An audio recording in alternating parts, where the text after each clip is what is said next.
Good evening dear students, welcome to study with आकाश।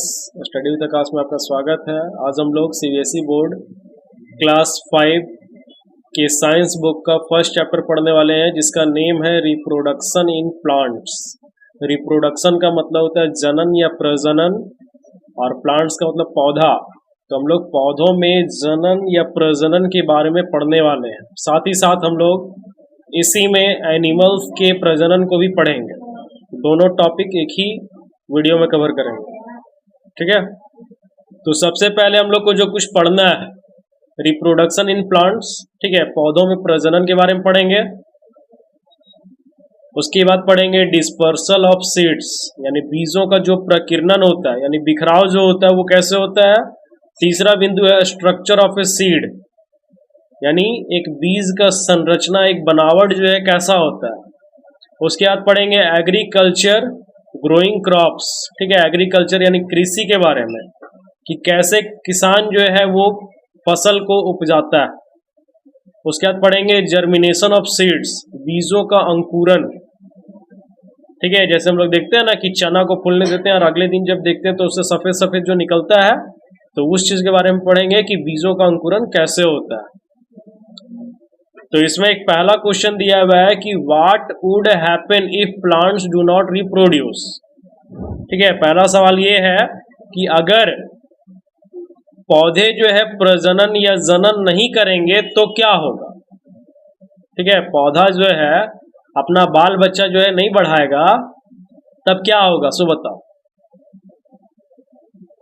तो सबसे बड़ा दिक्कत ऑक्सीजन का कमी हो जाएगा, दूसरा अनाज का कमी होगा, तीसरा जो जानवर लोग हैं वो भूख से मर जाएंगे। मतलब तरह तरह का परेशानी आएगा, यानी सृष्टि जो है, ठीक है, यानी ये धरती जो है खतरे में आ जाएगी, ठीक है। तो पौधे अगर रिप्रोड्यूस यानी प्रजनन नहीं करेंगे तो बहुत सारी समस्याएं आएंगी, ठीक है। पानी का लेवल जो है दिन ब दिन बढ़ता चला जाएगा, क्योंकि गर्मी बढ़ेगा ना। पेड़ पौधे अगर नहीं रहेंगे तो गर्मी बढ़ेगा, और गर्मी बढ़ने की वजह से क्या होगा कि हमारा जो साउथ पोल और नॉर्थ पोल, ठीक है, यानी दक्षिणी ध्रुव और उत्तरी ध्रुव, दोनों पे जो तुम्हारा बर्फ जमा हुआ है वो धीरे धीरे पिघलेगा, और पिघलने की वजह से पूरा धरती जो है जलमग्न हो जाएगा, यानी पानी से डूब जाएगा। तो यानी कि हमारे जीवन को खतरा हो जाएगा। तो इसलिए पौधों का जो है प्रजनन करना बहुत जरूरी है, वरना पता चलेगा कि जो है ये प्रजनन करना बंद किया तो इधर हम लोग भी जो है वो सफा चट हो जाएंगे। तो अब देखते हैं हम लोग रिप्रोडक्शन इन प्लांट्स में क्या क्या बताया गया। The process of producing new individuals from their parents is called reproduction, ठीक है, यानी वह प्रक्रिया जिसके द्वारा कोई पौधा, ठीक है, अपने पेरेंट्स यानी कि अपने अभिभावक, यानी कि अपने जो है वो जैसे पौधे की मदद से एक नए पौधे को जन्म देता है, तो हम लोग कहते हैं उसको रिप्रोडक्शन यानी प्रजनन। Plant reproduction is the process by which plant produce new individuals और ऑफस्प्रिंग। अब पौधों का जो प्रजनन का प्रक्रिया होता है उसमें क्या करता है वो, या तो जो है अपने जैसे संतति को पैदा करेगा, या तो बहुत सारे कर सकता है। जैसे एक बार में वो बहुत सारे कर सकता है, क्यों? क्योंकि अगर हम लोग देखते हैं पपीता, तो पपीता को जब काटते तो उसके अंदर बहुत सारा बीज होता है, और वो सारे बीज को अगर हम बो दें तो बहुत सारा पौधा हो जाएगा। This type of reproduction is called vegetative reproduction, और इस तरह का जो प्रजनन होता है उसको हम लोग कहते हैं कायिक प्रजनन, ठीक है। वेजिटेटिव रिप्रोडक्शन का मतलब होता है कायिक प्रजनन।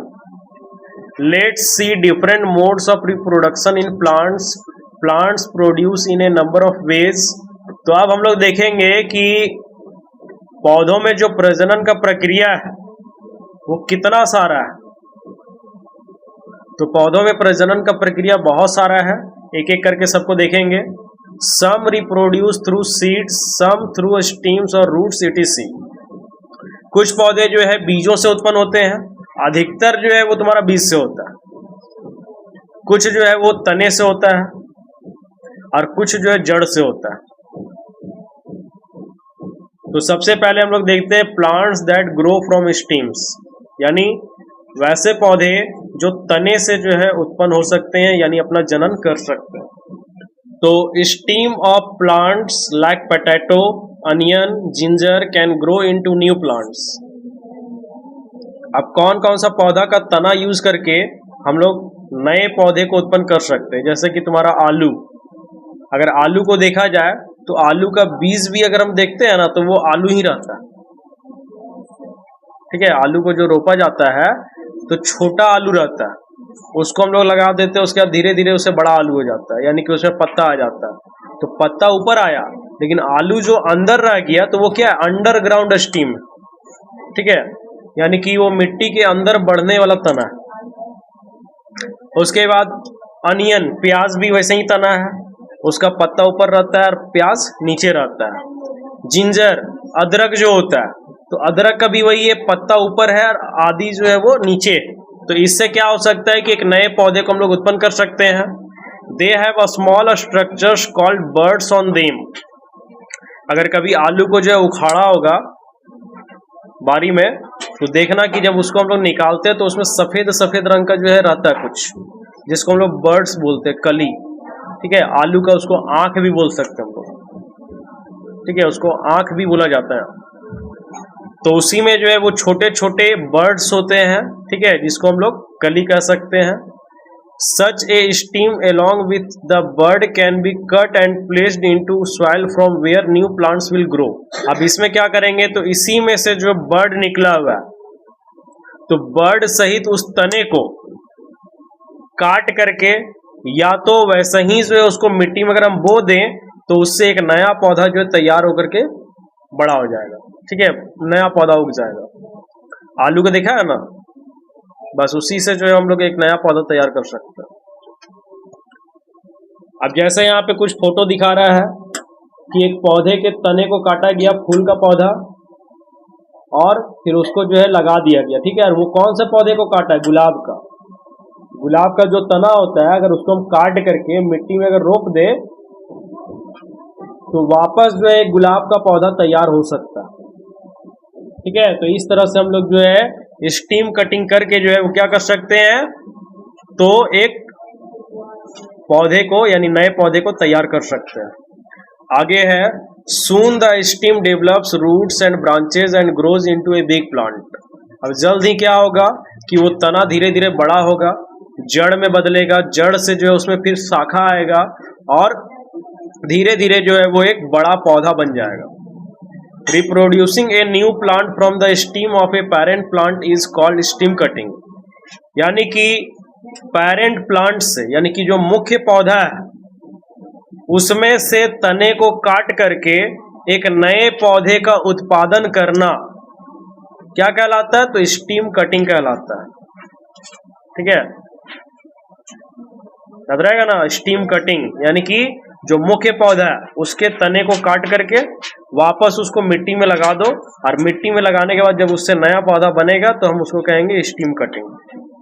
अब आगे बी नंबर का है, some plants grow from the underground stem. अब कुछ पौधे ऐसे होते हैं जो भूमिगत तने के रूप में बड़े होते हैं, यानी मिट्टी के अंदर रह करके जो है बड़ा होता है। We know that a stem bears nodes, internodes, leaves and buds। तो हम लोग जानते हैं कि तना जो है जब उत्पन्न होता है तो नोड्स यानी संधियों के साथ, इंटरनोड्स का मतलब हो गया परो संधियां, उसके साथ फिर आता है तुम्हारा लीव्स यानी पत्ते, और फिर आता है कली, बर्ड्स। जैसे देखा होगा कि किसी पौधे में अगर फूल आता है तो फूल आने से पहले छोटा सा एकदम कली आता है, उसके बाद धीरे धीरे उससे जो है फूल बनता है। These birds grow into new shoots। और यही जो है कली क्या होता है, तो नए प्ररों के रूप में जो है उत्पन्न होता है। अब जैसा कि वहां देख पा रहा होगा कि growth of plant from underground steam, यानी कि यहाँ पे जो है एक स्टीम को लगाया गया, फिर उसके बाद वो धीरे धीरे बड़ा हुआ, फिर उसमें पत्ता आया, पत्ता आने के बाद फिर उसमें एक कली आया, और कली आने के बाद फिर वो धीरे धीरे और पौधा बन जाएगा। अब अंडरग्राउंड स्टीम का हम लोग को कुछ नाम याद रखना है, जैसे underground stems of ginger, ginger यानी अदरक, पोटैटो यानी आलू, अनियन मतलब प्याज, और टर्मरिक का मतलब हल्दी। ठीक है, तो ये सारा तुम्हारा क्या है, अंडरग्राउंड स्टीम है, यानी भूमिगत तना। Are all swollen with stored food material, और ये इनके तने में ही जो है क्या होता है, भोजन को जमा करके रखा जाता है। यानी जितना भी जो है हम लोग देखते हैं, क्योंकि आलू अगर निकाल रहे हैं तो छोटा सा डाले, तो उसमें से जब वो पौधा बन करके ऊपर आया तो धीरे धीरे नीचे का आलू क्या हुआ, बड़ा हो गया। तो बड़ा कैसे हुआ, तो पत्ते के द्वारा जितना भी भोजन बनाया गया, ठीक है, प्रकाश संश्लेषण का नाम सुना है ना, फोटोसिंथेसिस। तो जब फोटोसिंथेसिस का क्रिया करता है वो, तो उसके दौरान जो भोजन बनाया गया वो सारा जा करके उसके तने में स्टोर हुआ, जिसके वजह से धीरे धीरे उसका साइज जो है बड़ा हो गया। समझा। और फोटोसिंथेसिस का जो क्रिया है वो कौन सा पौधा करता है, ओनली ग्रीन प्लांट्स, केवल हरा पौधा,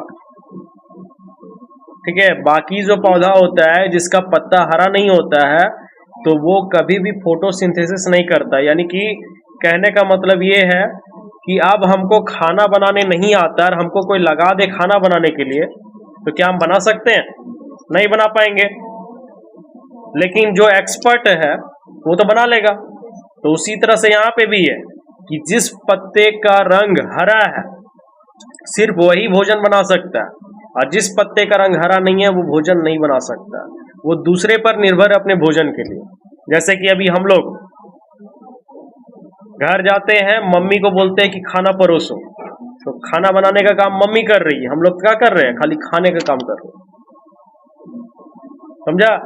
आगे सुनो, if these stems are planted in the soil in the proper season, ठीक है। अब क्या होगा कि अगर इन तनों को, अब जैसे आलू रोपने का जो सीजन होता है वो हर समय नहीं रोपाता, ठीक है, उसका भी एक सीजन होता है।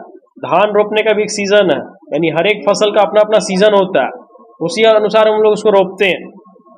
नहीं तो ऐसे ही रोप देंगे तो क्या होगा, नहीं उगेगा। तो इन सभी तनों को जो हम लोग प्रॉपर सीजन यानी उचित ऋतु में अगर हम लोग इसको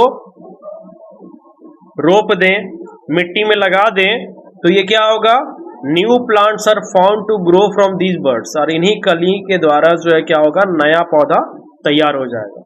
अगर प्रॉपर सीजन में लगाएंगे तो, ठीक है। शादी ब्याह भी होता है तो देखा होगा, लगन का टाइम आता है तभी होता है, बिना मुहूर्त बिना लगन का शादी ब्याह नहीं होता है। तो उसी तरह से जो है फसल भी रोपना है तो उसके लिए मुहूर्त यानी सीजन को देख करके। In this way one plant is able to produce many new plants, और इस तरीके से हम लोग क्या कर सकते हैं कि एक पौधे से बहुत सारे नए पौधे को उत्पन्न कर सकते हैं। Plants like the grass growing in our lawns also multiply very fast with the help of their stems. अब प्लांट्स लाइक द ग्रास, ठीक है, यानी वैसे पौधे जो हम लोग घास के रूप में उगाते हैं, और कहाँ उगाते हैं, तो अपने लॉन में, यानी अपने बगीचे में, अपने खेत में, अपने बारी में। तो उसको भी क्या कर सकते हैं हम लोग, मल्टीप्लाई, यानी कि बहुत तेजी से जो है उसको हम लोग बड़ा कर सकते हैं। कैसे, तो उसके तने को कटिंग करके, यानी जो स्टीम कटिंग वाला जो प्रोसेस बताया ना, उसी प्रोसेस का उपयोग करके हम लोग क्या कर सकते हैं कि बहुत सारे घास को जो है वो, मतलब मान लो कि अभी 5 गुना उग रहा है तो हम उसको 10 गुना कर सकते हैं स्टीम कटिंग के दौरान। उसके लिए क्या करना पड़ेगा, तो pieces of stems are planted at certain distances apart. अब जो स्टीम है, तना जो है, उसका जो टुकड़ा होगा उसको क्या करेंगे, तो एक निश्चित दूरी में, जैसे धान का जब रुपाई होता है, ठीक है, जब उसको रोपा जाता है तो उसके लिए डिस्टेंस जो है मेंटेन किया जाता है। क्योंकि अगर हम डिस्टेंस नहीं रखेंगे तो जब वो बड़ा होगा तो बड़ा होने के बाद जो है उसको जगह चाहिए।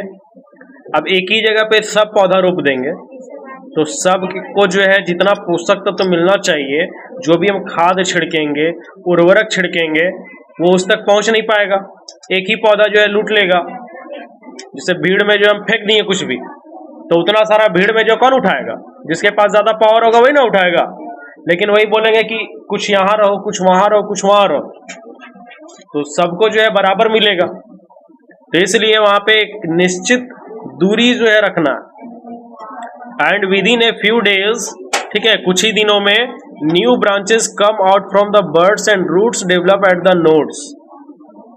अब क्या होगा तो उसमें से जो है नए नए शाखाएं आएंगे और जड़ जो है वो अब तुम्हारा संधियों में बदल जाएगा, यानी कि उसमें जो है संधि कहने का मतलब हो गया कि जड़ में जो है थोड़ा थोड़ा बाल आना शुरू हो जाएगा।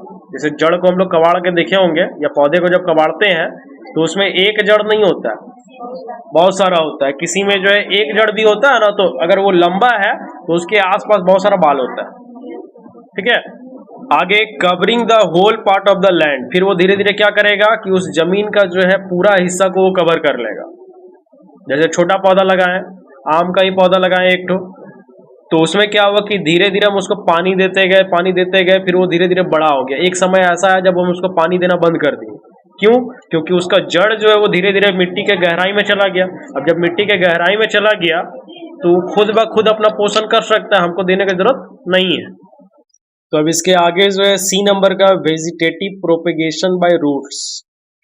ठीक है, कायिक प्रवर्धन के बारे में पढ़ेंगे, जिसमें हम लोग देखेंगे कि जड़ से जो है कोई पौधा कैसे तैयार होता है। ठीक है, यानी जड़ के द्वारा हम लोग कैसे एक पौधे को लगा सकते हैं। Roots of some plants like sweet potato, turnip develop adventitious buds on them. तो इसमें roots of some plants like sweet potato. ठीक है, अब कुछ पौधों का जड़ जैसे कि तुम्हारा स्वीट पोटैटो यानी कि जिसको दुधारू कहते हैं, मीठा आलू। तो स्वीट पोटैटो यानी दुधारू जिसको मीठा आलू कहते हैं। उसके बाद टर्निप, सलजम, develop adventitious buds on them. ठीक है, उसमें क्या होता है कि छोटे छोटे कली जो है वो निकल आते हैं बाल जैसा। These buds later grow into leafy shoots under favourable conditions and become a new plant. और यही कली जो है वो क्या होता है, धीरे धीरे जो है वो लीफी शूट्स यानी कि पत्ते वाला तना में जो है वो बदल जाता है। और धीरे धीरे जो है इसको जब उचित मात्रा में सब कुछ मिलता है, ठीक है, सनलाइट भी मिलता है, वाटर भी मिलता है, क्लोरोफिल तो रहता ही है वहां पे। ठीक है, तो ये सारा जब कुछ मिलने लगता है उसको, तो फिर धीरे धीरे ये एक नया पौधा तैयार हो जाता है। और एग्जाम्पल में तुम्हारा जो है आर्लिक, वाटर हाइसिंथ, लिली। ठीक है, आर्लिक हो गया, वाटर हाइसिंथ हो गया और लिली, ये सब जो है पानी में उगने वाला है। अब अगला है तुम्हारा some plants grow from the bulbs of the mother plants. ठीक है, बल्ब्स का मतलब उसका जो है तना हो गया या कली हो गया। तो कुछ पौधे जो होते हैं वो अपने कली से या फिर अपने तने से जो है, यानी जो मुख्य पौधा होता है उसके तने को अगर काट करके हम लगा दें तो एक नया पौधा तैयार हो सकता है। जैसे कि plants like gladioli, lilies, the roses and chrysanthemum grow from modified stems called bulbs. और ये क्या होते हैं, तो जैसे कि तुम्हारा कुछ पौधा का नाम यहाँ पे दिया हुआ है, ग्लैडियोली, लिलीज, रोज यानी गुलाब, क्रिसैंथमम एक तरह का पौधा है। ठीक है, इसको जो है हम लोग स्टीम के द्वारा यानी उसके तने को काट करके जो है लगा सकते हैं, जिसे हम लोग बल्ब कहते हैं। तो इसमें रोज का दिखाया है कि कैसे उसके तने को काट करके हम लोग जो एक नया पौधा तैयार कर सकते हैं, और उसके बाद लिली का पौधा दिखाया है कि कैसे उसको हम लोग काट करके तने से एक नया पौधा तैयार कर सकते हैं। अब आगे जो है ई नंबर का वेजिटेटिव प्रोपेगेशन बाय लीव्स, यानी पत्तों के द्वारा जो है कायिक प्रवर्धन यानी कायिक प्रजनन कैसे किया जा सकता है। तो सम प्लांट्स लाइक ब्रायोफाइलम। ठीक है, ब्रायोफाइलम एक तरह का पत्ता होता है जिसका नीचे दिखाया भी है, वो have buds on the edge of their leaves. ठीक है, उसके पत्ते के किनारों में जो है कली होता है, दिख रहा होगा पिक्चर में वहां पे। When the leaves get detached from the plant and come in contact with soil, the birds grow to produce new plants. अब क्या होता है कि जब इसका पत्ता जो है यानी वो कली जो है धीरे धीरे किसी भी पौधे के संपर्क में आता है और उसके दौरान जो है वो मिट्टी के संपर्क में आया, तो फिर वही जो है कली धीरे धीरे बड़ा होकर के एक नया पौधा तैयार हो जाता है। जैसे कि बरगद का पेड़ देखा होगा कि बरगद का पेड़ में जो लटकने वाला झूला जो हम लोग झूलते हैं, तो वो उसका एक तना रहता है, और वो तना जो है धीरे धीरे जब बड़ा हो जाता है, बड़ा होने के बाद जब जमीन से सड़ जाता है, तो वही फिर से एक जड़ का रूप ले लेता है, अंदर चला जाता है। तो इसका एग्जाम्पल एक और दिया गया है, बिगोनिया। ठीक है, और यहाँ पे जो है तुम्हारा दिखाया है कि कैसे पत्ते से जो है वो एक पौधे को तैयार किया गया। ठीक है, अगला है लेयरिंग यानी परत के द्वारा। तो it is another method where the stem of a mother plant is bent and buried in the soil. अब ये एक दूसरा तरीका है जिसके द्वारा हम क्या कर सकते हैं कि तने को काट करके और उसको फिर मोड़ कर, ठीक है, मिट्टी में अगर बो दे तो क्या होगा, एक नया पौधा तैयार हो जाएगा। Roots develop in the buried portion and the new plant is detached from the mother plant. तो रूट्स जो है क्या होता है कि धीरे धीरे इसका ब्यूरिड पोर्शन यानी जो मिट्टी में हम बोए हुए हैं उससे धीरे धीरे जड़ निकलता है, जड़ निकलने के बाद एक नया प्लांट तैयार होता है। और ये लेयर वाला जो है इस तरह से जो पिक्चर में दिखा रहा है उस तरह से बांध करके किया जाता है, यानी उसके ऊपर कोई चीज टेप वगैरह जो है बांध करके उसके बाद वहां से एक नया पौधा तैयार किया जाता है। अगला है तुम्हारा रिप्रोडक्शन थ्रू सीड्स, यानी बीजों के द्वारा जो है प्रजनन। Most fruits which you have eaten contain seeds. अब हम लोग जितना भी फल खाते हैं, ठीक है, प्रायः हर एक फल में जो है बीज होता है।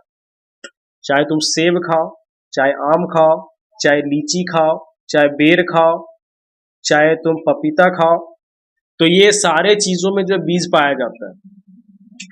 Do you know that new plants can be grown from this seeds. क्या आपको ये पता है कि इन बीजों से जो है नए पौधे को उगाया जा सकता है? पता है, क्योंकि प्रायः जितने भी पौधे उगते हैं वो ज्यादातर बीजों से ही उगाए जाते हैं। A large number of plants grow from seeds, यानी एक बहुत बड़ी संख्या में जो है पौधे जो उगाए जाते हैं वो ज्यादातर बीजों से उगाए जाते हैं। Seeds are the reproductive part of plants are of different shapes and size. और बीज जो होते हैं वो क्या है, तो उसका रिप्रोडक्टिव पार्ट है, यानी जनन करने वाला अंग है, जिसके द्वारा जो हम लोग क्या कर सकते हैं, तो बहुत सारे पौधों को जो उगा सकते हैं। और बहुत सारे पौधे जो होते हैं वो अलग अलग आकृति के होते हैं, अलग अलग आकार के होते हैं, यानी कोई छोटा होगा, कोई बड़ा होगा, कोई मोटा भी हो सकता है, कोई पतला भी हो सकता है, ठीक है। तो जैसे कि यहाँ पे चित्र में दिखाया गया है रिप्रोडक्शन थ्रू सीड्स, यानी बीजों के द्वारा जो है रिप्रोडक्शन।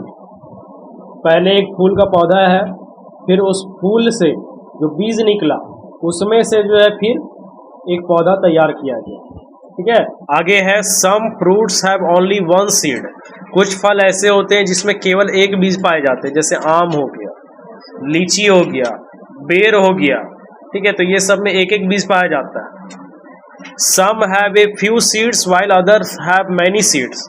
और कुछ फल ऐसे होते हैं जिसमें बहुत ज्यादा बीज होता है, जैसे पपीता, तरबूज, ठीक है। अब तरबूज के बारे में अगर कहा जाए तो तरबूज बनाने वाला जो है अगर उसे बीज का संख्या कम कर देता तो कितना अच्छा होता खाने में, जितना का खाते नहीं उतना का बीज निकालते रहो। अब है स्ट्रक्चर ऑफ ए सीड, यानी बीज का बनावट कैसा होता है। तो इस सीड हैज 3 पार्ट्स, यानी कि एक बीज में जो है 3 हिस्सा होता है। तो जिसमें पहला है सीड कोट, जिसका हिंदी होता है बीज चोल, और दूसरा है सीड होल, जिसका हिंदी होता है बीजावरण, और तीसरा है सीड लीव्स, जिसका हिंदी होता है बीज पत्र। अब यहाँ पे तीनों का आकृति बना हुआ है। सबसे पहला आकृति है सीड कोट का, ठीक है, जो कि तुम्हारा बीज चोल है। दूसरा आकृति है सीड होल का, ठीक है, जो बीच में तुमको दिखा रहा होगा वहां पे। और तीसरा आकृति है सीड लीव्स का, ठीक है, जो यहाँ पे पत्ते को दिखा रहा है कि उसके अंदर जो है एक पौधा यानी अंकुर जो है तैयार हो रहा है। The seed coat protects the baby plant. अब सीड कोट का काम क्या है, तो उस बीज के अंदर जो नन्हा पौधा है उसको सुरक्षा प्रदान करता है, ठीक है, यानी कि उसको सुरक्षित रखता है। बीज का सबसे बाहरी आवरण तुम्हारा वही है सीड कोट। उसके बाद you can easily remove the seed coat by rubbing the gram seed between your fingers. अब इसको जो हम लोग क्या कर सकते हैं, आसानी से जो है रिमूव कर सकते हैं, यानी उसका सीड कोट को हटा सकते। जैसे सिंपल भाषा में हम बोल सकते हैं कि ये छिलका है। जैसे बादाम खाते हैं तो बादाम के ऊपर छिलका होता है, चना खाते हैं उसके ऊपर छिलका होता है, ठीक है, भूंजा चना खाते हैं तो भूंजा जाता है तो छिलका उतर जाता है ना, तो बस वही छिलका है। जिस छिलके को हम लोग क्या कर सकते हैं, आसानी से जो हटा सकते हैं। दोनों हाथों के बीच उसको रगड़ेंगे या तो फिंगर की मदद से उचाड़ देंगे। The seed hole allows water to enter and makes the seed swell up. अब जो सीड होल है, ठीक है, जो तुमको दिख रहा होगा चित्र में कि उसका जो सीड होल है तो वो क्या मदद करता है उसको, तो उसके अंदर पानी को जाने में मदद करता है, और जिसके वजह से वो क्या होता है, फूल जाता है। जैसे चना को हम लोग देखते हैं तो चने में भी छेद होता है जिसके वजह से पानी अंदर जाता है और फिर वो धीरे धीरे फूल जाता है। जहां से अंकुर निकलता है ना, बस उसी जगह पे छेद होता है। आगे बोल रहा है if you break the seed along its joint. ठीक है, अब क्या करेंगे, जैसे अभी हम लोग बुढ़झंगुर जो बोलते हैं हम लोग, ठीक है, बुढ़झंगुर जो हम लोग खा रहे थे अभी कुछ दिन पहले, जो ताजा ताजा अभी भी बाजार में मिल रहा है, तो उसको जब हम लोग खोलते हैं, छिलका ऊपर से उतारेंगे और उसके बाद उसको बीच से अगर हम तोड़ना चाहें तो देखना 2 हिस्से में बढ़ जाएगा वो, जिसको हम लोग कहते हैं चना दाल। ठीक है, चना दाल जो होता है, अरहर दाल होता है, तो वो सारा वही चीज होता है। पहले वो गोट्टा होता है, बीच से वो फट गया तो 2 ठो हो गया।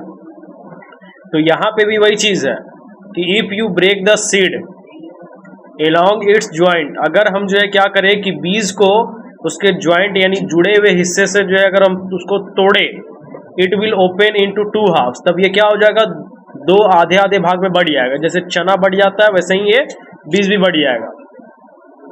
These are called seed leaves और cotyledons.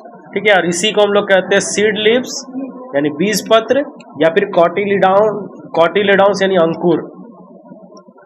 The seed leaves store food for the baby plant, और ये जो बीज पत्र है वो क्या करता है, तो नन्हे पौधे के लिए जो भोजन को स्टोर करके रखता है, जमा करके रखता है। प्लांट्स हैविंग ए सिंगल यानी 1 cotyledon are called monocotyledons, while those having 2 cotyledons are called dicotyledons।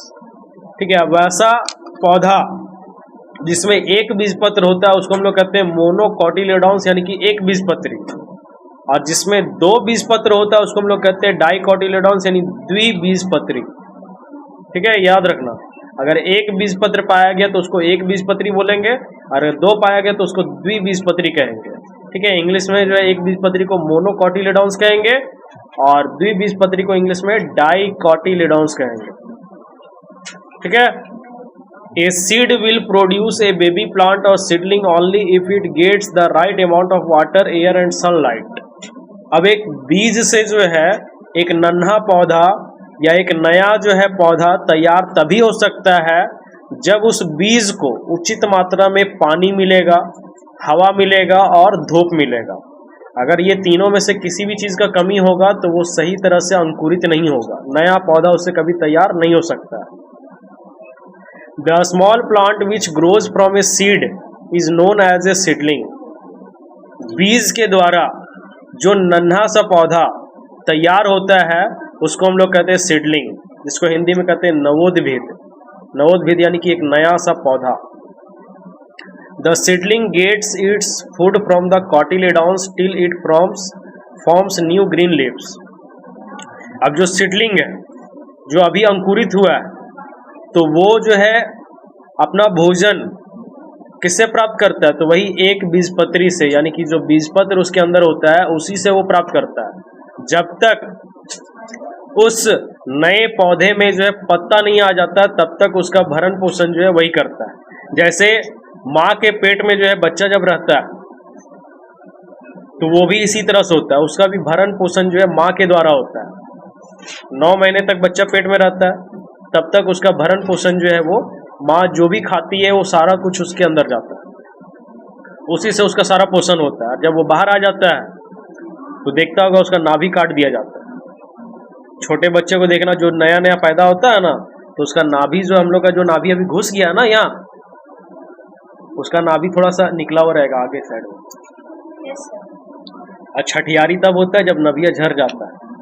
सुना कि अभी उसका नाभि नहीं झरा इसलिए छठियारी नहीं की।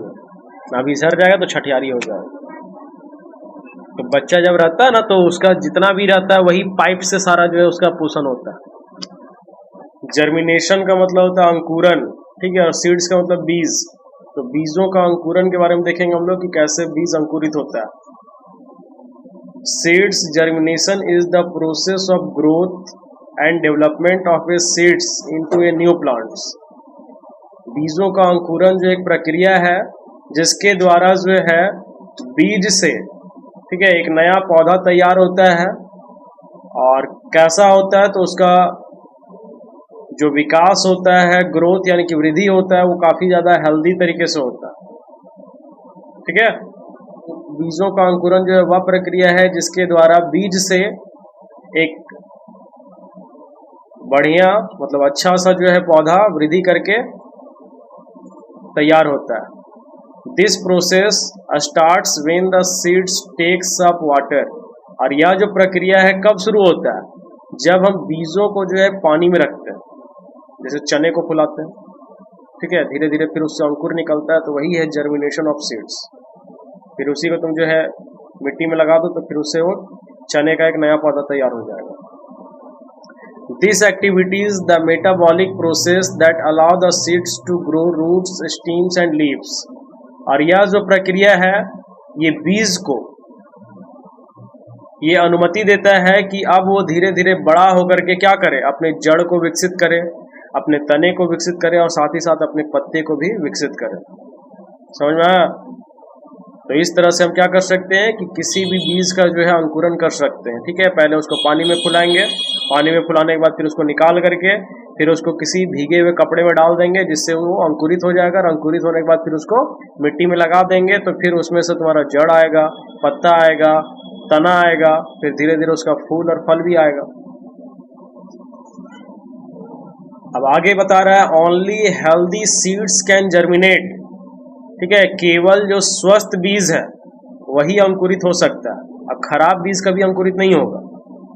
जो स्वस्थ होगा, जो अच्छा होगा, वही तुम्हारा अंकुरित हो सकता है। जैसे चने को फूलने के लिए हम लोग देते हैं तो जो बढ़िया चना होता है वो तुम्हारा नीचे डूब जाएगा और जो खराब होगा वो ऊपर छपिल जाता है, तैरने लगता है।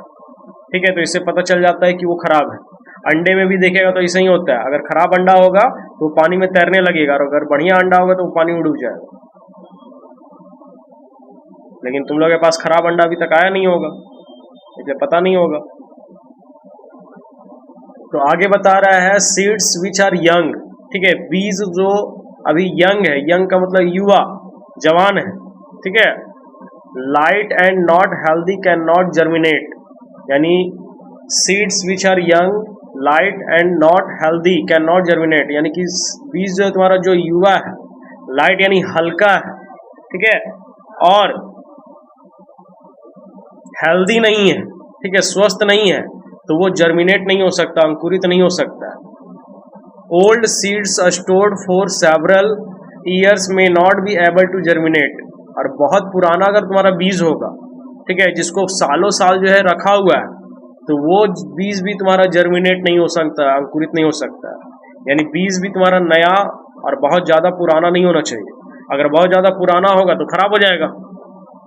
जैसे कि अगर हम जो है वो किसी चने को बहुत दिनों तक रख देते हैं तो दीमक लग जाएगा, कीड़ा लग जाएगा, तो खराब हो गया वो।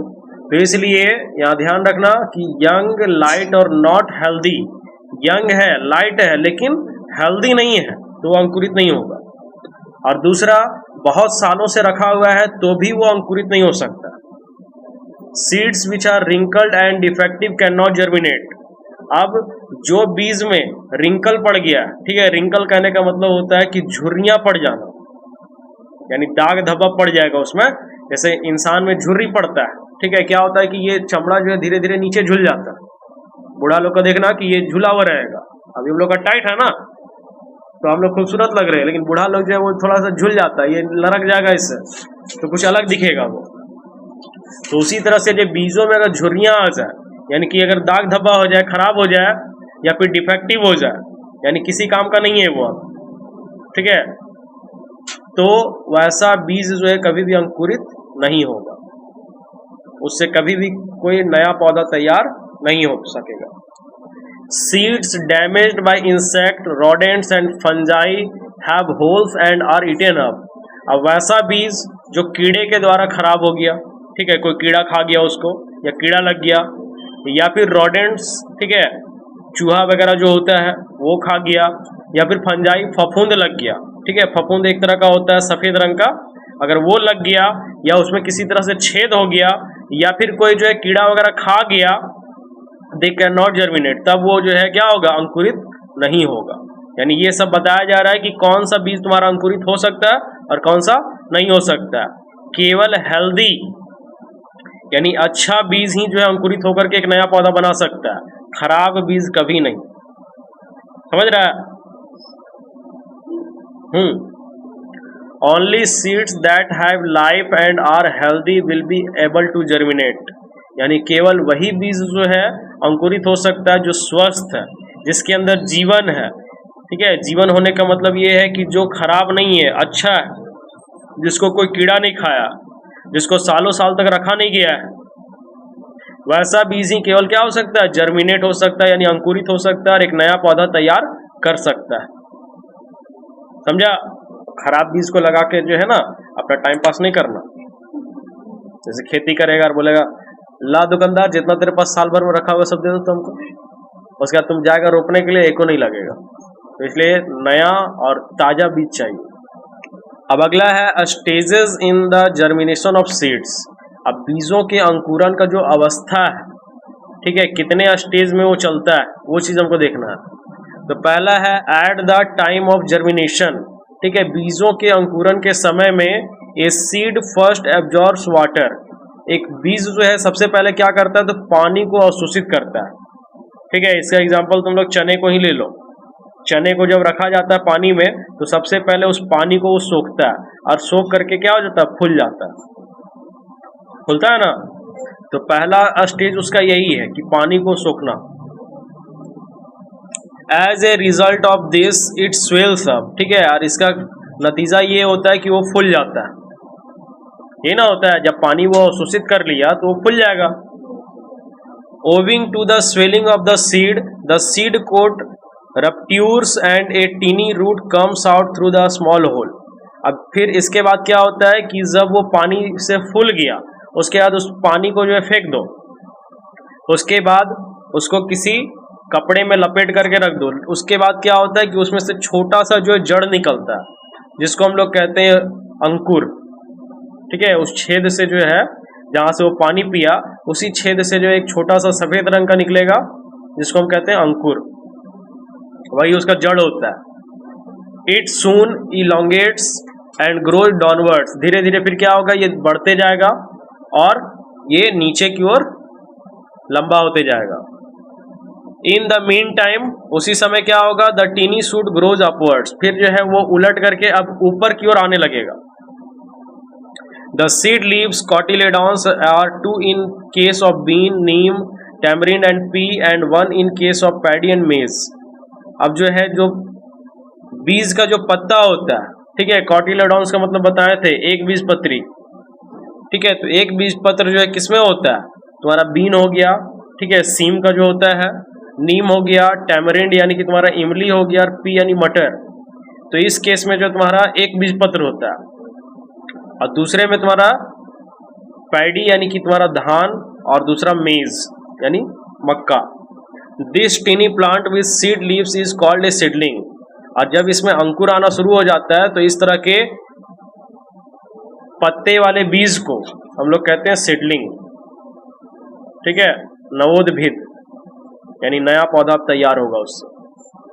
और इसका सारा स्टेज जो है तुमको दिखाया है। पहले जो है एक बीज था, उसमें से छोटा सा अंकुर निकला, फिर उसमें से जो है नीचे बढ़ते गया और एक ऊपर भी जो है एक पत्ता जैसा निकलते गया।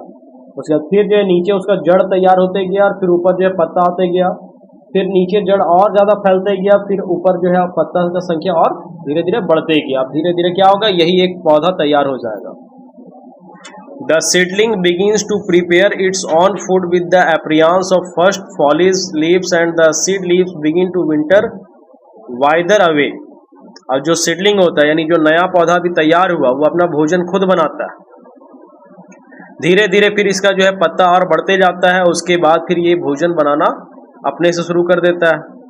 अब आगे तुम्हारा conditions necessary for the growth of seedlings.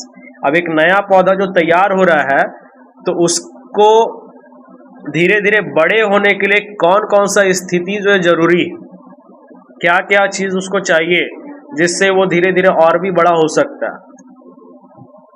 तो सबसे पहला चीज है सनलाइट। ठीक है, धूप चाहिए, वाटर पानी चाहिए, and air are necessary for the growth of seedlings. यानी कि एक नए बीज को, एक नए पौधे को तैयार होने के लिए धूप चाहिए, पानी चाहिए और हवा चाहिए। और हवा में जो है उसको क्या चाहिए, carbon dioxide. Seedlings growing in proper sunlight look study and healthy. अब जो है तुम्हारा नया जो पौधा है वो हेल्दी और अच्छे तरीके से तभी वृद्धि कर सकता है जब उसको उचित मात्रा में धूप मिलेगा। अगर धूप का कमी होगा तो वो पूरी तरह से जो है ग्रोथ नहीं कर पाएगा। The leaves are large and green. पत्ता क्या होगा? बड़ा होगा, हरा होगा। And the growth of the stems is normal. और फिर उसके बाद उसके तने का जो वृद्धि होगा वो नॉर्मल होगा, यानी साधारण होगा। आगे है seedlings growing in dark are weak and pale. अगर हम जो है उस पौधे को, ठीक है, नए पौधे को क्या करें कि किसी अंधेरे जगह पे उगाने का कोशिश करें तो वो क्या होगा कि कमजोर और बेकार पौधा हो जाएगा, क्योंकि वो सही से विकसित नहीं हो पाएगा, क्योंकि उसको क्या नहीं मिला? धूप नहीं मिला। अगर धूप उसको मिलता तो वो मजबूत होता, क्योंकि वो खाना बनाएगा तभी ना वो मजबूत बनेगा। अब जो है इसको अंधेरे कमरे में रख दिए तो उसको जो है वो तुम्हारा धूप नहीं मिला। अब धूप नहीं मिला तो प्रकाश संश्लेषण का क्रिया नहीं हुआ, जिस वजह से जो है वो अपना भोजन तैयार नहीं कर पाया, और उस वजह से क्या हो जाएगा? वो कमजोर हो जाएगा। जैसे कि अगर जो है एक इंसान एक दिन खाना नहीं खाएगा, 2 दिन खाना नहीं खाएगा तो क्या होगा? कमजोर हो जाएगा। The leaves become yellow. और जब हम उसको अंधेरे में रखेंगे तो उसका पत्ता क्या हो जाएगा? धीरे धीरे पीला हो जाएगा। And the stems become long and very thin. और फिर क्या होगा कि उसका तना जो है काफी ज्यादा लंबा हो जाएगा और कमजोर हो जाएगा। तो इसलिए सनलाइट बहुत जरूरी है। अब यहाँ पे दिखाया भी है कि कैसे एक बीज को जो है मिट्टी में लगाया गया, फिर उससे अंकुर हुआ, फिर उससे जो है थोड़ा बहुत पत्ता आया, फिर पत्ते से और भी पत्ता आते गया, पौधा बन गया, और फिर अचानक जो है वो बड़ा होकर के पेड़ बन गया। लेकिन किसके वजह से? ये सब और सब सनलाइट के वजह से। और जो बारिश हो रहा था उससे पानी उसको मिलते गया और हवा से कार्बन डाइऑक्साइड मिल गया। तो इस तरह से जो है क्या हुआ? धीरे धीरे एक नन्हा बीज जो है एक पेड़ में बदल गया। आगे है chlorophyll can prepare the plants food starch only in the presence of sunlight. अब क्लोरोफिल जो पत्ते में हरे रंग का वर्णक होता है, ठीक है, तो ये क्या करता है? तो पौधे के लिए भोजन बनाता है, और जिसको हम लोग कहते हैं स्टार्च, मंड। और ये कब बनेगा? जब सनलाइट होगा, यानी धूप होगा तभी। रात में कोई भी पौधा भोजन नहीं बनाता है, जो भी भोजन बनाता है वो दिन में बनाता है। Seedlings grown in loamy soil show better growth. अगर हम जो है नए पौधे को, नए बीज को जो है लोमी सॉइल में, ठीक है, लोमी का मतलब हो गया थोड़ा सा नमी युक्त वाला मिट्टी में अगर हम लगा दे तो उसमें वो जल्दी जल्दी बढ़ेगा, क्योंकि उसमें क्या है? पानी का मात्रा पहले से है। अब जब पानी का मात्रा पहले से होगा तो वो जल्दी ग्रोथ करेगा। Mineral salts are also needed for the growth of plants. और साथ ही साथ पौधों की वृद्धि के लिए खनिज लवण का होना भी बहुत जरूरी है। और पौधों को खनिज लवण कहाँ से मिलता है? वो डायरेक्टली उसको जड़ से मिलता है। जड़ से ही वो सारा खनिज लवण को सोख लेता है और धीरे धीरे वो बड़ा होता है। Mineral salts can be supplied by manures and fertilisers. अब अगर जो है पौधा जो है खुद खनिज लवण को नहीं ले पा रहा है तो हम उसको ऊपर से भी दे सकते हैं। अब ऊपर से कैसे देंगे? तो या तो उसमें खाद डालेंगे या तो उर्वरक डालेंगे, ठीक है। उर्वरक का मतलब जो रसायन वाला होता है, जैसे यूरिया का नाम सुना होगा, सफेद रंग का होता है, साबुदाना जैसा, सुना? नहीं, देखा भी नहीं होगा। तो यूरिया एक तरह का जो है फर्टिलाइजर है, ठीक है, जिसका उपयोग हम लोग खेतों में जो है मिनरल सॉल्ट वगैरह के लिए करते हैं, उसको डालते हैं। और खाद का नाम तो सुना होगा, जैसे गोबर डाल सकते हैं, ठीक है। अब इसके आगे है डिस्पर्सल ऑफ सीड्स, बीजों का प्रकीर्णन। यानी हम लोग देखते हैं ना कि जंगल में जाकर के कोई पौधा नहीं लगाता है, लेकिन फिर भी जो है जंगल में पौधा कैसे आ जाता है। तो अब उसी के बारे में पढ़ेंगे कि कैसे जो है वो जंगलों में पौधा लग गया, जहां नहीं लगना था वहां भी लग गया। It is not always necessary that the seeds will get rooted near their parent plants. ये हमेशा जरूरी नहीं है कि बीज जो है हमेशा अपने मुख्य पौधे के सामने ही उगे। Seeds can be dispersed to nearby or far places through different agents. अब बीज जो क्या हो सकता है, तो या तो जो है कहीं सामने भी जा सकता है या तो बहुत दूर भी जा सकता है। कैसे? तो अलग अलग एजेंट के द्वारा। एजेंट कहने का मतलब हो गया कि हवा के माध्यम से, चिड़िया के माध्यम से, पानी के माध्यम से, ठीक है, ये सारा उसका एजेंट है जो इसको क्या कर सकता है, तो बीजों को जो है अपने साथ पानी में बहा के ले गया, हवा में उड़ा के ले गया, चिड़िया खाई वो लेके चल गई, कहीं जाके गिरा दी। तो इस तरह से क्या हो सकता है कि बीजों का प्रकीर्णन हो सकता है और धीरे धीरे फिर जो है वहां पे नया पौधा तैयार हो सकता है। The process by which the seeds are moved away from the parent plant is called seeds dispersion, यानी वह प्रक्रिया जिसके द्वारा बीज जो है वो अपने मुख्य पौधे से एक जगह से दूसरे जगह जाते हैं, उसको कहते हैं हम लोग सीड्स डिस्पर्सल, यानी बीजों का प्रकीर्णन या बीजों का बिखराव। ठीक है, मुख्य पौधे से कहीं दूसरे जगह चले जाना, वही कहलाता है सीड्स डिस्पर्शन। अब आगे है the dispersal of seeds and fruits takes place with the help of agents. अब जो बीजों का बिखराव है या फल का बिखराव है वो किसके द्वारा हो सकता है, तो उसके लिए लाइक विंड हवा हो सकता है, वाटर पानी हो सकता है, और एनिमल्स यानी जानवर हो सकते हैं। ये तीन चीज यहाँ पे दिया हुआ है कि हवा के द्वारा, पानी के द्वारा और जानवर के द्वारा, इन तीनों के द्वारा जो है क्या हो सकता है, बीजों का जो है एक स्थान से दूसरे जगह जाना जो है हो सकता है। तो पहला पढ़ेंगे हम लोग एजेंट्स ऑफ डिस्पर्सल में। पहला है डिस्पर्सल बाय विंड, यानी हवा के माध्यम से बीजों का बिखराव। तो अब इसके आगे जो है डिस्पर्सल बाय विंड, यानी हवा के माध्यम से बीजों का बिखराव कैसे हो सकता है। Seeds of some plants are very light, कुछ पौधों का बीज जो होता है वो बहुत हल्का होता है। They have a special parts which help them to blown around with the breeze or wind. अब इनका बीज जो है काफी ज्यादा हल्का होता है और साथ ही साथ इनमें जो है कुछ खास जो है भाग होता है, ठीक है, यानी खास कुछ अंग बना होता है जिसके मदद से ये क्या होता है कि थोड़ा सा भी धीमा हवा चलेगा या तेज हवा चलेगा तो उसके मदद से ये एक स्थान से दूसरे स्थान तक उड़ करके जा सकता है। जैसे कि यहाँ पे तुमको दिख रहा है कॉटन का बीज, ठीक है, जो कपास का बीज होता है, जो रुई होता है, वो काफी ज्यादा हल्का होता है, इसलिए हवा में जो उड़ करके चला जाता है। उसके बाद डेंडेलायन, ठीक है, ये भी एक तरह का बीज है जो आसानी से हवा में उड़ सकता है। अगला तुम्हारा cotton seeds have flop around them, ठीक है। अब जो कॉटन सीड्स होता है यानी कपास का जो बीज होता है उसके चारों ओर जो रुई होता है। Sycamore seeds have wings that are carried by wind, और साइकामोर एक तरह का बीज होता है जिसके चारों ओर पंख होता है जिसके मदद से वो जो है हवा के माध्यम से उड़ करके कहीं चला जाता है। Madar seeds have a tuft or hair that act like a parachute, और मडार सीड जो होता है उसके चारों ओर जो बाल होते हैं जिस वजह से ये क्या होता है, एक पैरासूट की तरह काम करता है। जब पैरासूट खुलता है हवा के माध्यम से, जैसे वो एक स्थान से दूसरे स्थान तक जाता है, उसी तरह से ये भी जो है हवा के माध्यम से एक स्थान से दूसरे स्थान चला जाता है। तो इस तरह से जो है हवा के माध्यम से बीजों का बिखराव हुआ। अब ये बीज जहां जहां जाकर के गिरेगा वहां पे एक नया पौधा तैयार होगा।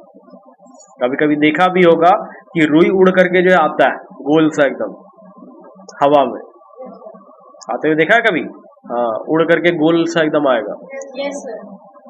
और वो गर्मी के दिन अभी आ गया ना, अभी उड़ेगा, अभी धीरे धीरे उड़ के आएगा सब। अब अगला है डिस्पर्सल बाय वाटर, पानी के द्वारा कैसे बीज का बिखराव होगा।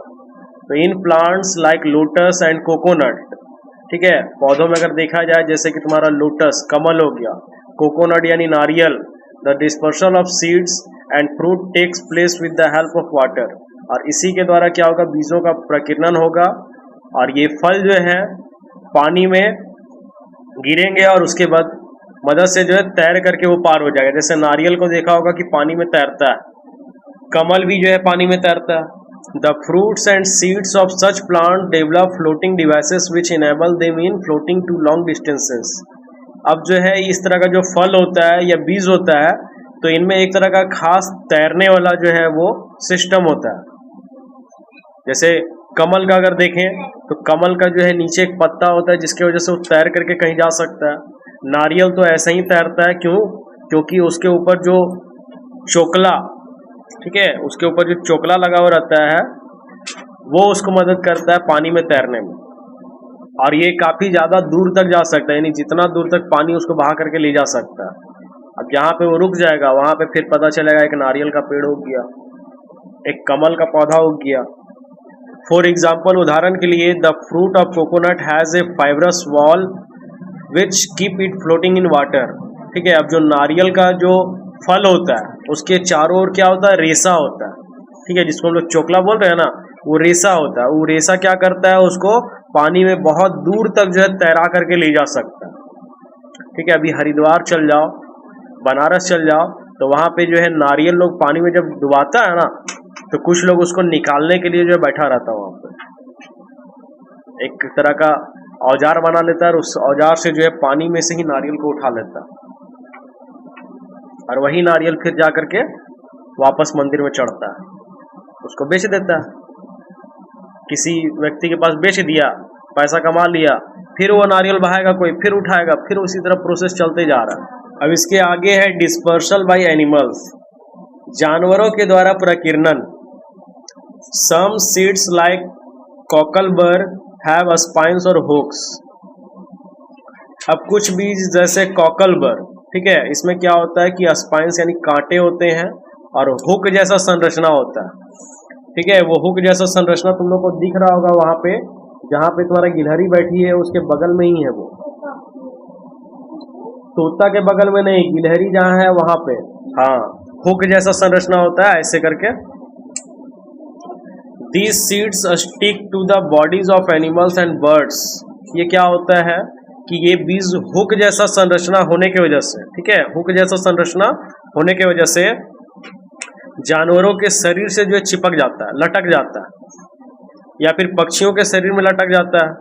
And so are carried away from the mother plant. इस तरह से क्या होता है कि वो मुख्य पौधे से बहुत दूर उसको ले जाया जाता है, यानी कि जिस जानवर के शरीर में वो चिपका, तो वो जानवर जहां तक जाएगा, हो सकता है कि अगर वो थोड़ा दूर में गया और गिर गया, और नहीं तो हो सकता है कि बहुत दूर तक गया और उसके बाद गिरा, तो उस अपने जो मुख्य पौधे से जो है काफी ज्यादा दूर चला गया, तब जाकर के वहां गिरा, तो वहां पे फिर उस पौधे को जगह मिल जाएगा बड़े होने के लिए। या कोई पक्षी आया, वो लेकर के चला गया, अब वो जहां रुकेगा, जहां उसको दिखेगा कि मेरा बॉडी में कुछ लगा हुआ है, गिरा दिया, फिर क्या होगा, वहां पे एक नया पौधा तैयार हो जाएगा। आगे है birds and animals also eat fruits. अब जो जानवर और पक्षी होते हैं वो क्या करते हैं, फल को खाते भी हैं। Undigested seeds of this fruits pass through their digestive systems intact and are disperse to other areas. अब क्या हुआ कि मान लो कि कोई पक्षी हो गया, कोई जानवर हो गया, फल को खाया, ठीक है, और उस फल को जो है वो पचा नहीं पाया, ठीक है, उसके पेट में जो है पचा नहीं, तो वो क्या किया, बीट किया, ठीक है, यानी पॉटी किया। अब वो जहां भी पॉटी करेगा, ठीक है, तो बीज उसके पेट से बाहर निकल गया। अब जब पेट से बाहर निकला तो वो बीट जहां पे भी गिरा, वहां पे फिर एक नया पौधा तैयार हो जाएगा। क्या लगता है, इंसान भी कुछ ऐसा भोजन होता है जो नहीं पचा सकता है, तो वो खुले में शौच करेगा, तो उससे भी एक नया पौधा तैयार हो सकता है अगर बीज उसका निकल गया तो इस तरह से जो है बीजों का बिखराव जो है पक्षियों या जानवरों के द्वारा होता है। तो इस तरह से वो जहां जहां जो है बीट करेगा, वहां वहां एक नया पौधा तैयार हो जाएगा, ठीक है, अनपचा सा भोजन उसके पेट से बाहर निकल जाएगा। अब इसके आगे डिस्पर्सल बाय एक्सप्लोजिव मैकेनिज्म, यानी कि कुछ बीज ऐसा होता है जो अचानक से फट जाता है, धमाके के साथ विस्फोट करता है, ठीक है, जैसे दिवाली में पटाखा जलाते हैं तो कैसे बम सा आवाज करता है, और फट करके जो है उसका चिथड़ा जो है कहीं इधर फेंका जाता है, कहीं उधर फेंका जाता है। तो उसी तरह से जब बीज जो है या फिर कोई फल जो है जब ज्यादा पक जाता है और वो फटता है, तो फटने के दौरान जैसे बम का जो है चिथड़ा उड़ करके कहीं गया ना, उसी तरह से उसका बीज भी जो है फट करके इधर उधर फेंका जाएगा। तो जैसे यहाँ पे एग्जांपल दिया है, the fruits of some plants like the poppy pea. अब कुछ पौधा का फल जैसे कि तुम्हारा पॉपी, पी यानी मटर, एंड बीन, बीन का मतलब सेम, ठीक है, burst open when they are ripe. ठीक है, ये क्या होता है कि अचानक से फट जाता है। कब फटता है? जब ये पूरी तरह से पक जाता है। ठीक है, जब पूरी तरह से पक जाएगा तो वो फिर फट जाएगा। और scattering the seeds in all direction, फिर उसका बीज जो क्या होगा, सभी दिशाओं में फैल जाएगा। क्योंकि फटने के बाद कुछ इधर गिर गया, कुछ उधर गिर गया, कुछ उधर गिर गया, कुछ मेरे घर गिर गया। This method of seed dispersal is called explosion. और इस तरह का जो बीजों का प्रकीर्णन होता है उसे हम लोग कहते हैं एक्सप्लोजन, यानी कि धमाके के साथ बीजों का बिखराव होना। समझ गया ना? मतलब वो फट गया, विस्फोट हुआ, जिस वजह से वो क्या हुआ कि इधर उधर फेंका गया, सब फैल गया इधर उधर। और वो कब होगा? जब वो पूरी तरह से पक जाएगा तब। कच्चा में नहीं होगा, कच्चा में मजबूत रहता है ना, पकने के बाद पिलपिला जाता है। भिंडी भी है, भिंडी भी फट जाएगा तो उसका भी बीज उधर उधर फेंका जाता है। देखा होगा सूखने के बाद भिंडी कैसा हो जाता है। जब एकदम मस्त कच्चा रहती है तो बड़ी भाव मारती है। तो इसके आगे reproduction in non flowering plants, यानी जो नॉन फ्लावरिंग यानी जिनमें फूल नहीं होता है वैसे पौधों में जो है रिप्रोडक्शन कैसे होता है। Non flowering plants mainly reproduce through spores and vegetative propagation. अब जो नॉन फ्लावरिंग प्लांट्स होते हैं यानी जिनमें फूल नहीं पाया जाता है वैसे पौधे जो है वो प्रायः जो है स्पोर्स, तो स्पोर्स कहने का मतलब हो गया कि उनमें जो छोटे छोटे छिद्र पाए जाते हैं। और वेजिटेटिव प्रोपेगेशन यानी कायिक प्रवर्धन के द्वारा जो है, जैसा कि हम लोग देखें कि तने के द्वारा कुछ पौधा जो है तैयार हो जाता है, कुछ पौधा जो है जड़ से तैयार होता है, कुछ बीजों से तैयार होता है। तो इस तरह से जो है नॉन फ्लावरिंग प्लांट जो है रिप्रोडक्शन कर सकता है, यानी अपना प्रजनन कर सकता है। Spores and microscopic spots of living material found on the under side of the leaves. अब स्पोर्स क्या होता है, यानी छोटे छोटे जो छिद्र होते हैं वो पत्तियों के नीचे पाए जाते हैं। Some non flowering plants also reproduce through seeds, for example gymnosperms. ठीक है, अब कुछ जो है बिना फूल वाले पौधे जो बीजों के द्वारा जो है प्रजनन करते हैं, जिसका एग्जाम्पल है तुम्हारा जिम्नोस्पर्म्स। ठीक है, ये एक पौधा है जो बीज के द्वारा प्रजनन करता है। When the spores are ripen, ठीक है, रिपेन का मतलब होता है परिपक्व होना, और स्पोर्स का मतलब बीजाणु।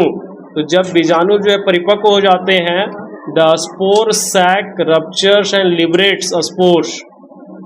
स्पोर सैक का मतलब होता है बीजाणु कोष, यानी बीजाणुओं का खजाना, और लिबरेट्स का मतलब हो जाएगा, लिबरेट स्पोर्स का मतलब हो गया बीजाणु पुटक। तो ये जो है फट जाते हैं और फटने के बाद इनसे बीजाणु जो है मुक्त हो जाते हैं। The spores are disperse by wind, तब जो क्या होता है कि बीजाणु जो है वो हवा के माध्यम से जो है इधर उधर बिखर जाता है। Under suitable conditions of food, moisture and temperature, the spores germinate and give rise to new plants. अब ये क्या करता है, तो under suitable conditions of food यानी अनुकूल परिस्थिति के अनुसार जो इसको भोजन मिल गया, मॉइस्चर यानी नमी मिल गया, टेम्परेचर यानी तापमान मिल गया, तो इन सभी की अनुकूल परिस्थितियों के में ये बीजाणु जो है क्या होते हैं, तो अंकुरित होते हैं, और अंकुरित होकर के एक नवीन पौधे का विकास प्रारंभ हो जाता है, यानी नया पौधा जो है तैयार हो जाता है। Each spore can produce a new plant, प्रत्येक बीजाणु जो है एक नए पौधे का निर्माण कर सकता है, यानी कोई भी जो है बीजाणु है तो वो नए पौधे का निर्माण कर सकता है। Many single-celled plants such as yeast reproduce by simple division। अब कई एक कोशिकीय पौधे, ठीक है, जिनमें एक कोशिका पाया जाता है, वैसे पौधे जैसे कि तुम्हारा ईस्ट सामान्य विभाजन द्वारा प्रजनन करते हैं। East divide and multiply by budding. ठीक है, ईस्ट क्या करता है, तो विभाजन और गुणन मुकुलन द्वारा करते हैं। ठीक है, अब ये धीरे धीरे जो है टूटते जाता है, फिर टूट के नया बनता है, फिर टूटता है, फिर नया बनता है। इस तरह से जो अपना प्रजनन करते जाता है, यानी अपने परिवार की संख्या को टूट टूट के बढ़ाते जाता है। अब इसके आगे एग्रीकल्चर ग्रोइंग क्रॉप्स, यानी कृषि विकासशील फसलें। तो plants which are grown in large areas for food और other uses are called crops, यानी ऐसे पौधे जो भोजन या अन्य उद्देश्यों के लिए विस्तृत क्षेत्र में, यानी कि बहुत बड़े क्षेत्र में उगाए जाते हैं, तो फसल कहलाते हैं। ठीक है, अगर हम अपने बारी में जो है एक साथ बहुत सारी चीज़ों को लगा रहे हैं, जैसे थोड़ा सा पालक साग लगा दिए, थोड़ा सा मूली लगा दिए, थोड़ा सा भिंडी लगा दिए, थोड़ा सा आलू लगा दिए, तो हम इसको जो है फसल नहीं कहेंगे। फसल का मतलब होता है कि एक जगह पे एक ही चीज़ को उगाना है। अगर धान लगाए हैं तो पूरा खेत में सिर्फ धान होना चाहिए, अगर गेहूं लगाएं तो पूरे खेत में जो है गेहूं होना चाहिए, तब हम उसको कहेंगे फसल। ठीक है, इसको ध्यान रखना कि एक ही चीज़ होना चाहिए, ये नहीं कि जो है बहुत सारा मिला हुआ चीज़ होना चाहिए। अगर वो मिला हुआ चीज़ है तो फसल नहीं कहलाएगा। जैसा कि यहाँ किसान जो है पहले क्या कर रहा है, प्लगिंग कर रहा है यानी खेतों की जुताई कर रहा है, फिर एडिंग मैन्यूर यानी कि जो है खेतों में खाद डाल रहा है, उसके बाद सोविंग, उसके बाद क्या किया तो बीजों को बो रहा है, उसके बाद वो खेतों में क्या किया वाटरिंग यानी इरिगेशन सिंचाई किया, फिर पेस्टिसाइड्स स्प्रेड यानी कि कीटनाशक दवाओं का छिड़काव किया, उसके बाद हार्वेस्टिंग यानी फसलों का कटाई किया जब वो पक गया पूरी तरह से। तो the practice of growing plants on a large scale for food is called agriculture, यानी भोजन आदि की प्राप्ति के लिए विशाल क्षेत्र में पौधों को उगाने की प्रक्रिया जो है कृषि कहलाती है, यानी भोजन आदि। और हम लोग फसल लगाते भी इसीलिए ताकि हमारा उससे जो है भरण पोषण हो सके। तो भोजन आदि की प्राप्ति के लिए अगर हम लोग बहुत बड़े क्षेत्र में जो है पौधों को उगा रहे हैं तो इसे उगाने की प्रक्रिया को हम लोग कृषि यानी एग्रीकल्चर कहते हैं। Crops provide food and other useful things to us, फसल जो हमें भोज्य पदार्थ और अन्य उपयोगी वस्तुएं प्रदान करती हैं। Crops can be broadly classified as, फसलों को विस्तार से निम्नलिखित रूपों में बांट सकते हैं। Type of crop, example. ठीक है, टाइप ऑफ क्रॉप यानी कि तुम्हारा जो है फसल के प्रकार, और एग्जाम्पल यानी उदाहरण, तो जिसमें तुम्हारा 3 तो जो है फसल का प्रकार है। पहला है फूड क्रॉप्स जिसको कहते हैं खाद्य फसलें, और इसका उदाहरण है तुम्हारा बाजरा, मेज, वीट, राइस etc। ठीक है, बाजरा को बाजरा ही कहते हैं, मेज का मतलब मक्का होता है, वीट का मतलब गेहूं, और राइस का मतलब चावल। उसके बाद दूसरा जो प्रकार है वो है फाइबर क्रॉप्स यानी रेशेदार फसलें, जिसमें एग्जाम्पल है जूट, हेम्प, कॉटन etc। तो जूट को जूट बोलते हैं, हेम्प को सनई बोलते हैं, और कॉटन को कपास बोलते हैं। तो तीसरा फसल का प्रकार है ऑयल प्रोड्यूसिंग क्रॉप्स यानी तेल उत्पादक फसलें, जिसमें है peanut, line seed, mustard etc। तो पीनट का मतलब होता है मूंगफली, लाइन सीड का मतलब सरसों, और मस्टर्ड का मतलब होता है अलसी।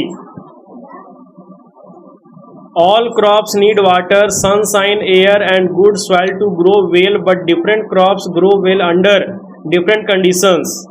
सभी फसलों की उचित वृद्धि के लिए जल, वायु, सूर्य का प्रकाश और उपजाऊ मृदा की आवश्यकता होती है, लेकिन विभिन्न फसलों की वृद्धि विभिन्न अनुकूल परिस्थितियों में होती है। ठीक है, कहने का मतलब ये है कि जितना भी तरह का फसल है सबको अगर हम चाहते हैं कि अच्छे तरीके से वो वृद्धि करे तो उसके लिए उसको जल चाहिए, वायु चाहिए, सूर्य का प्रकाश चाहिए, और उपजाऊ मृदा यानी कि मिट्टी भी वैसा होना चाहिए जिसमें उपजाऊपन हो, यानी फसल हम लगाएं तो वो अच्छी तरीके से वृद्धि कर सके। लेकिन विभिन्न फसलों की वृद्धि विभिन्न अनुकूल परिस्थितियों में भी होती है, और उसके लिए अनुकूल परिस्थिति भी होना चाहिए। ये नहीं कि अभी जो है धान लगाने का सीजन नहीं है और हम धान लगा दें तो पता चलेगा खेतों में हम पानी पटा ही नहीं पाएंगे, क्योंकि अभी सबका कुआं चापाकल जो है सूख जा रहा है, नदी तालाब वगैरह सूख जा रहा है, तो हम पानी कैसे देंगे उसको? क्योंकि धान के फसल को जो है पानी चाहिए भरपूर मात्रा में, और अगर भरपूर मात्रा में उसको पानी नहीं मिलेगा 24 आवर्स उसके जड़ में पानी होना चाहिए, और अगर नहीं मिलेगा तो फसल मेरा क्या हो जाएगा, बर्बाद हो जाएगा। तो इसीलिए जो हमें समय को देख करके उसके सीजन के अनुसार उसको लगाना पड़ेगा।